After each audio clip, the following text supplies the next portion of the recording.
I can't believe we are out of gas 2 hours from Madrid. I don't see any gas station nearby. Guess we will have to wait. Es la primera vez en 1000 años que la LEC viene a Madrid. No nos podemos quedar aquí esperando. Ah, ¿y quién decide salir con tan poco tiempo? ¿Y quién decidió no llenar el depósito en la última gasolinera? A mí no me tocaba la gasolina. Yo fui al baño y a por bebidas. Y se te olvidó comprar. Chill, guys. I can hitchhike there and back. People do that in Spain, right? Is this okay?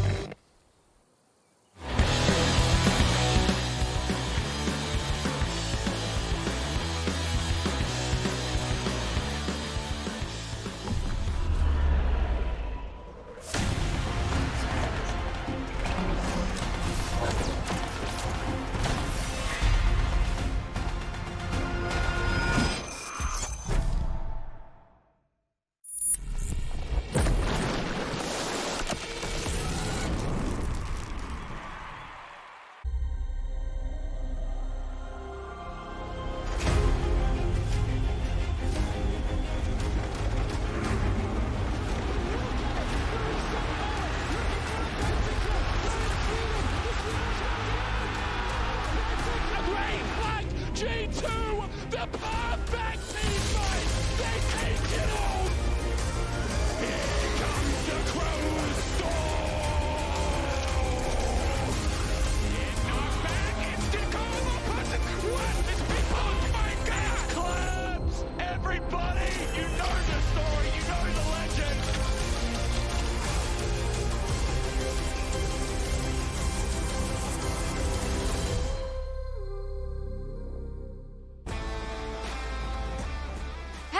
Everyone, and welcome to the very first LEC road trip. LEC is here with Movistar Koi in Madrid in their home base of Spain, and we're going to be broadcasting from here on Saturday and Sunday. As you can see here in the arena, of course, we have the awesome co-streamers doing the show, the Movistar Koi boys, but we here, myself, Shocks, Goldberg and Jack Spectra get to be here as well, and I feel really lucky that we get to be a part of the very first road trip. Yeah, it's amazing being in front of this huge crowd and Spanish fans as well, incredibly passionate, and I'm just super excited. I mean, honestly, this is what it's all about. Yeah, it's about coming to these events. It's about the passion for the esports that these fans are bringing, and it's about the atmosphere. The esports, it's about that passion, yeah. And also, if you are maybe unaware of what this system is, the LEC partnered up with some of our teams to make these shows happen. So basically, we are in the house of Movistar Koi. We're playing by their rules, but the question is, will they win also at their own event? We've got G2, Fnatic, GX, and Movistar Koi here, so very interesting field. Yeah, I mean, it's incredibly exciting.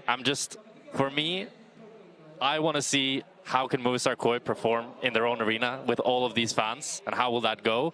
Because it's their stadium. Now, we have a big history of Spanish events in League of Legends specifically, right? We've been here a lot of times, and I think we've seen the evolution. You know, we have guys who used to be or cast for the official LVP broadcast and became their own thing, their co-streamers. It has all evolved so much, the Spanish scene. I mean, it really has, and it really came from the big names in the beginning, but you're also right, the grassroots, the Super League, the fact that there's still teams in our academies here has really just leveled up the playing field for you being able to go to all these crazy events in your own regional country. And Spain, I mean, it's been a fantastic place to be. And for me, it's so cool to see this like new generation that's now not really that new anymore, but like Elioya, Supa, Mirwin, all of these players that are coming up from the Spanish league. Like for me, they still feel like new, fresh faces, even though they've now started to make their mark and make their legacy. That's a great point. I mean, if we look at the record of all the Spanish players and what they have achieved in the context of Europe, but also in the context of the world, it's a good mix between players that have retired a couple of years already, and then a lot of players that are playing this weekend trying to make their legacy happen. I was super surprised to see Razork #1, and something that you mentioned as well is he's yet to get a title, which feels so unreal compared to, like, he's been on Fnatic for all this time. He's been a great jungler, like top 3 throughout most of his career. But it's just a story of the transitional time of the rookie that came into Misfits, where he was promised great mechanics, little lack of brain, but that was something that was going to get involved, That's right? still what they say. And that is still what they say. You're exactly correct about that. But if there's one place where Fnatic has an opportunity to get rid of the mantle as chokers in arenas, this is kind of it. Is that what you think? Well, I think that's what we all think, no? I don't know. You don't put words in my mouth. Okay, Jack. I mean, for me, I think they've choked it where it matters, right? Their last year in general against G2 was disappointing. You always thought they could compete, but then in the end, they threw games that shouldn't have been throwable. Yeah. And I think now this feels like It's something a big test. much bigger than a regular season I mean, they're playing BO3. MKOI today and G2 tomorrow, so I would say that now our very first match we will have here in the arena is G2 up versus GX, and we actually have an exclusive new setup. It's Jack and Jackie's in the Marriott Bonvoy pregame check-in. What? Thank you, Shokes. Here we have Jack and Jackie's. I'm Jack Spectra, joined by Jackie's. First of all, I want to talk a little bit about, you guys had a great winter split start, but then spring split, been struggling a little bit. What do you guys think went wrong for the team? I mean, for the start of spring split, I think it had to go to the fact Closer is not playing with us, because then Isma had his whole EU Masters run, so our scrims were a bit delayed, and sometimes we didn't even have them. But yeah, I mean, I hope it goes up from now, because we're kind of on a do or die in a way. Yeah. So yeah, I mean, we'll see. I think I'm positive though about our gameplay. So Yeah. Yeah, that's great to hear. And also, you guys are working with Kyoto, who I had last year, who I really liked. And I was wondering to hear, like, how has he been helping you guys now with the new jungler? And just, in general, I felt like his mental help was, like, the most useful. I feel like he understands the psychology of players very well. And I was wondering, like, what are your thoughts on him? I mean, for sure, Giotto helped us a lot, right, mentally. I mean, so, like, going, I think we started, what, I mean, we are 1-4 right now? Yeah. 1-5?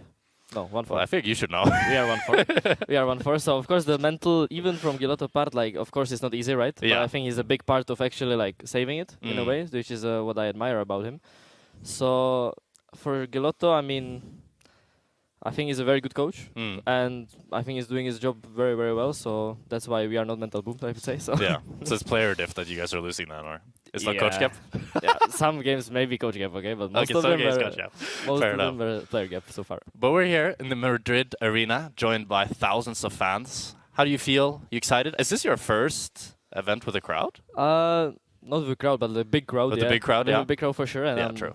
very excited. I mean, I just walked in and I saw all the seats, right? Yeah. I saw the GX fans already outside. Yeah. So I'm very excited, and I hope it's gonna be banger games for sure. That's great. And you're gaming as G2? What's going to happen? 2-0. 2-0? Okay. 2-0. I came here for a 4-0 week, like 2-0, 2-0, and go back home, you know? Sounds good. 100%. Great. That's been me and Jackie's, Jack and Jackie's, signing out. Signing out. Awesome! That was Jack Spectra in the interview. He can do it all, everybody. It's crazy. Yeah, it was great speaking to him.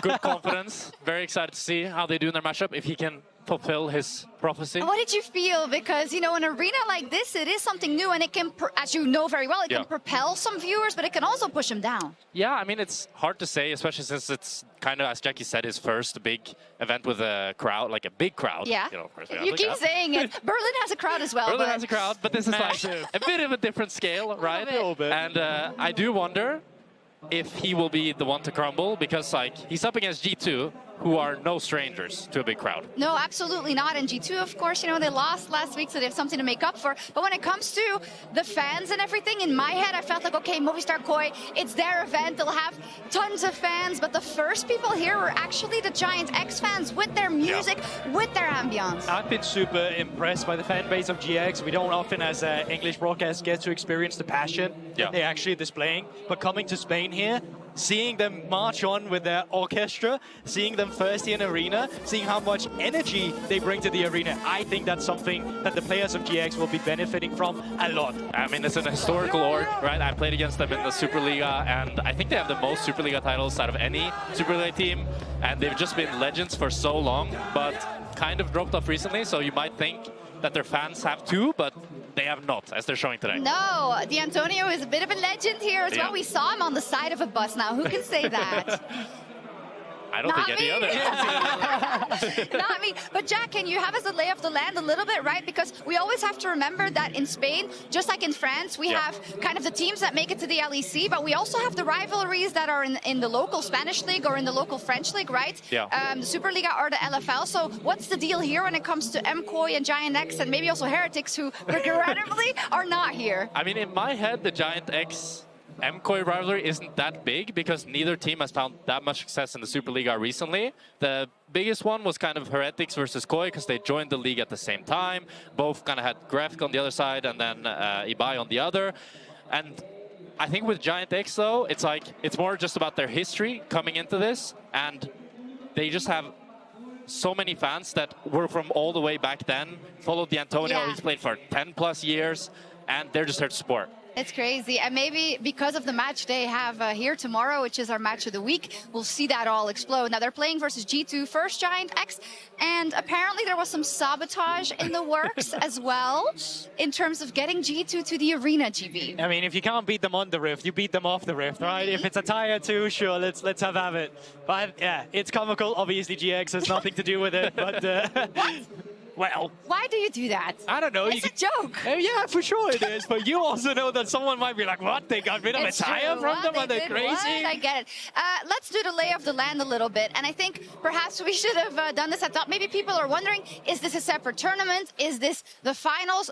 We are in the regular season. We are on a road trip that is completely comprehends in the regular season. So the matches that you win here will get you up and down the standings in the LEC. But we wanted to add a little spice and add the King of Madrid tournament, which is completely unserious.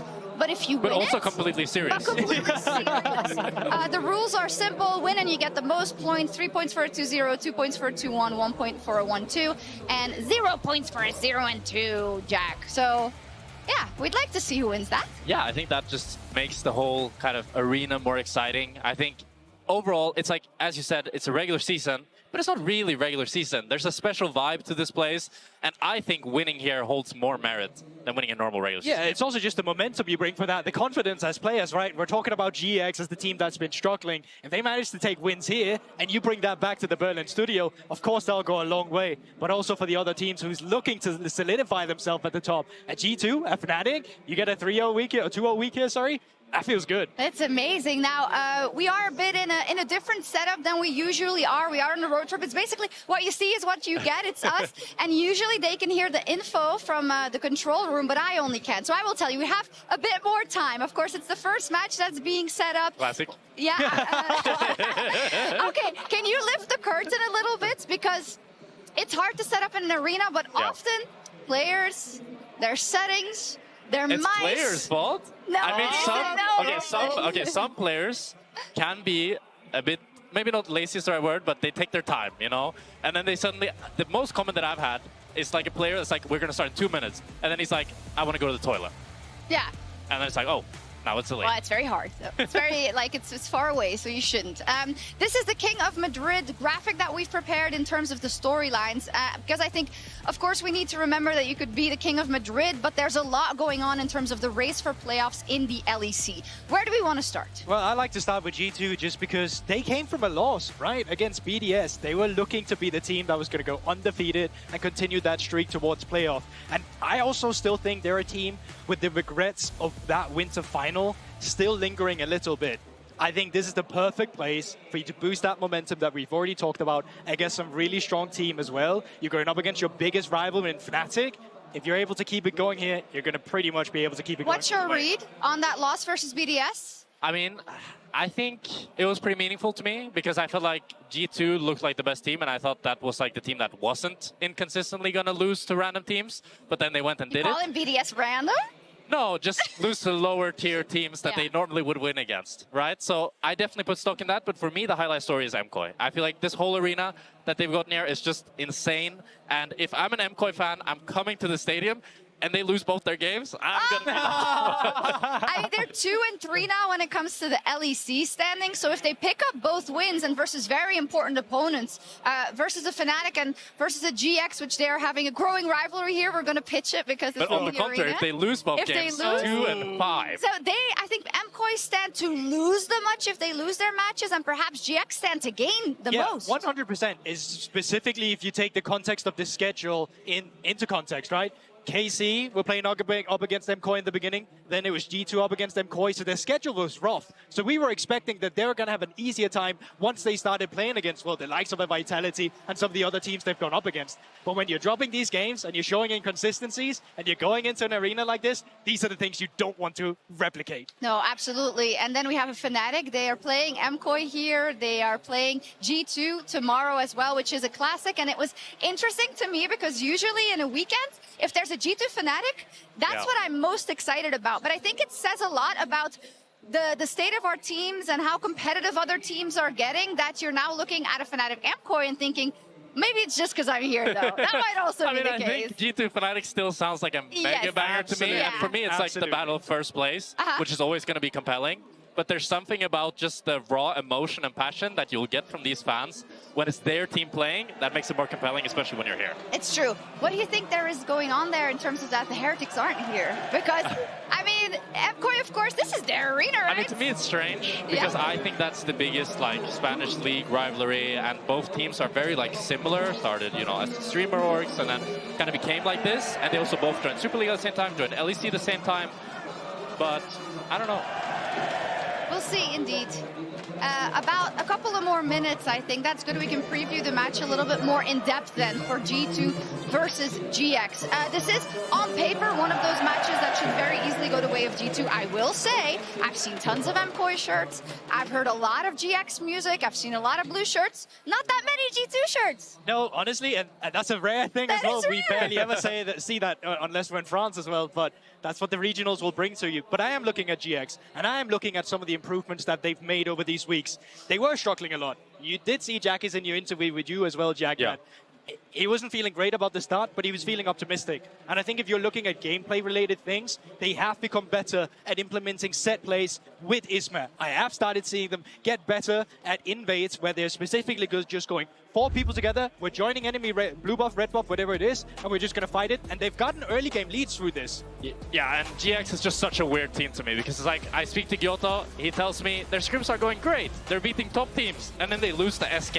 And it's like, what is going on here? They're just not consistent when it counts, and I feel like the only thing that they've found that works so well for them so far is playing around Isma, like you say. And it's interesting because it's so different from their dynamic previously, where it felt like Closer would just do whatever the laners wanted, and he was kind of their dog. While now, they have to, you know, adapt their playstyle, which has taken them time.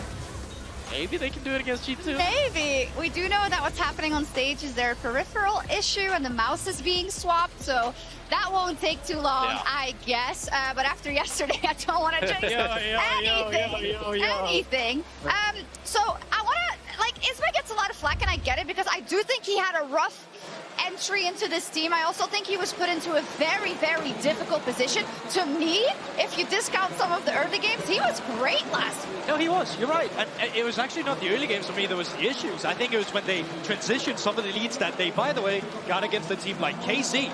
That's why they started faltering. That's the quick improvements that they have need to make from last week going into this week against a good team like G2. And a matchup that may become very important today. On the one hand, we have an absolute stage beast in Broken Blade in the top lane. And we're up versus, in my opinion, the weakest link on Giant X currently. I think Lot has had a troublesome introduction into kind of the top tier league. I think especially when it comes to it's never a one-player issue, but I just feel like he really needs to find his groove, and it might be difficult here. It's been weird for me because he came into Winter so strong that he over-succeeded my expectations. I thought he would be pretty quiet. I think kind of coming in same as Carlson, who I also think didn't have the strongest Winter performance. But then something just happened in Spring where he just kind of lost it. Now I feel like he's never really winning lanes, never really able to have an impact. His games against KC, despite the fact that the series was close, he was struggling so hard in every single top matchup. Yes, as we get closer and closer to the walkouts for our first game, for an org like G2, I think it probably hurts for them, seeing the likes of KC lift the trophy, seeing the likes of Movistar Koi filling up an entire arena with all the jerseys, and I just can't help but think that there's a little bit more motivation at play here this weekend. Yeah, but they've always been big showmen, all of them, right? And you know, even if they're fans of them, or if they're not fans of them, they're used to being in arenas and the international stage where they are not with them, right? So they love going up against them. They just love the atmosphere in general. And I think no matter with G2, I hate saying this about a team, you know? I hate saying like, oh yeah, they get a buff on stage like it matters, but for G2, it's true, right? And I think that's something you always have to. Oh, it absolutely matters. I mean, you know firsthand, right? How big of a difference can it make if you're well adjusted to the stage or not? Tell me some of the things that can happen when you're just flustered in an arena. I mean, I feel like it feels like it's a fresh new start, kind of like even if you've had a bad week of scrims, it's a whole new experience. While it's so easy when you're playing in the normal setup where you're normally used to, if you have a bad week of scrims, it feels like that's your week. That's just, you're not going to be able to get out of that rut. While here, it's a fresh new start. If you do well, you can take over the momentum. We're about 20 seconds from seeing our players enter the stage. Super, super exciting. A huge thank you, of course, to Movistar Koi for teaming up with the LEC and bringing us a really unique roadshow. It's 2 minutes more, but that was a great start to a toss. I think it's going to keep happening. That's Probably, just the way it is. Yeah. Yeah. I can be a narrative merchant. What? 'Cause I can be a narrative merchant. Yeah? I Go think ahead. this could be the start of a new era for LEC. Like, Yeah. imagine, as you said, if G2 and Fnatic, for example, get inspired by this, and we end up going on road shows multiple times, just not two, throughout a split, I feel like this can start a new tradition that just makes the game so much more exciting. I totally agree. I think, I have the memory where it was kind of random, but we would find ourselves in Wembley Park, not Wembley Park, sorry. It wasn't Wembley, that was last year. Yeah. But we'd find ourselves in London in the Wembley Arena, I believe. Yeah, that's like what the it smaller was. one. That's the one it was. And we would just go there randomly, and you could see teams really getting a boost and getting experience from that, and you would see completely different players afterwards. And what you say there, I feel like when it comes to esports and being in stadiums and seeing everybody around you that is excited about the same thing, that has that same fan heart for the game, and you get to talk to It's those why fans. you're a fan. Absolutely. I think there's things that happen in an arena, in a stadium like this, that you cannot replicate anywhere else, and I think it's part of the lifeblood of a successful esports story for some of these teams. Yeah, and the thing is, it's not just like that for the fans. No. It's like that for the players as well. The most memorable events I've ever had has been with a huge crowd, even despite the fact that my biggest win in an event was Super Liga Finals, and I won EU Masters, but that was with no crowd, and it felt kind of like nothing. It was just like, oh, nice. While winning with that crowd behind you and hearing all the cheers, it was magical. Now, apparently, it is really 25 seconds, so just to recap, otherwise we'll just keep talking. It's what we get paid for, GB. It's all good. Again, super happy to be here. We're, of course, getting the sign-off from the Movistar Koi crew to see how everything works out here, as the players want their introduction, because you'd want to shake the hands of everybody, you'd want to feel the energy of everybody in the arena, and a proper introduction, and then we'll really hear where the battle lines are drawn. Will G2 get the cheers or the boos? Will GX get all the cheers or not? I don't really know, but I know that we're all waiting in huge anticipation for that moment. I guess I'll just stop talking. We still haven't seen it. Let's see. Maybe they surprise us. Everybody's calming down a little bit. I can see so many GX shirts. There are a lot of Giant X fans. Yeah, it's actually crazy. I see a G2 shirt. You saw one? I saw Let's one. find them. Like, find Waldo. Can Yeah. we find the G2 shirts in the arena? I would be very surprised. Screenshot it No, right now and see if you can find every it. load. It's like, where's Waldo? We'll see. All right. Well, since we are not yet ready to go into G2 GX, we talked a little bit about the kind of budding rivalry, the importance of GX in Spain, of G2 esports, and how when you've been the top dog for so long, I'm sure you want to stay there, and I'm sure you want to reclaim it on this one. But let's look ahead a little bit to what I think is the premier matchup of the day. Fnatic versus MKOI in this arena in a couple of hours, GB. I mean, what comes to mind is just straight up Elyoya versus Razak. Yeah. Are you kidding me? Yeah. I feel Spanish you. arena, two of the biggest Spanish junglers going up against each other, some of the biggest organizations. I think Razak has definitely found a bit of more footing coming into this spring split than in winter. And I think for Elyoya, I'm seeing really high highs, but I'm also seeing sometimes a decent average flow where I'm so used to seeing him at higher levels, and I'm really hoping that this is going to be a resurgence for him with fans like this, where he can really just come up. Yeah, I've been a bit disappointed by Elyoya, to be honest. I thought he would, this is a team that he kind of created with the players he wanted. And then it feels like he hasn't been the best performing player on his team when he used to be. I remember it was like G2 were willing to pay 1 million for him. It was like insane Really? how much. Allegedly. Allegedly, G2 wanted 1 million for him. Like, what was it, 2022 or something? And he was an absolute superstar. Everybody thought he was the GOAT. But now I just feel like he's like.